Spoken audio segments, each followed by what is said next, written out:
Here at the 3D Medical Visualization and Printing Lab, we're able to materialize what surgeons only see on screens.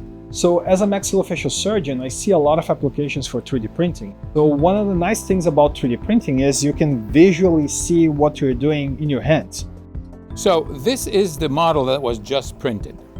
And we're trying to find the right material that simulates the right compliance of the human aorta.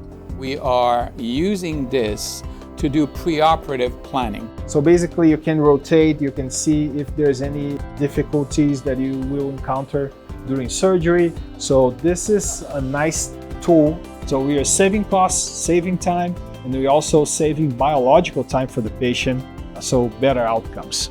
We are lucky here at Tampa General and USF Morsani College of Medicine to have all those tools available to us as physicians. When I got here, I see all the possibilities and the collaboration that can help between USF Health and TGH. So this is one of the best places to be if you want to do research.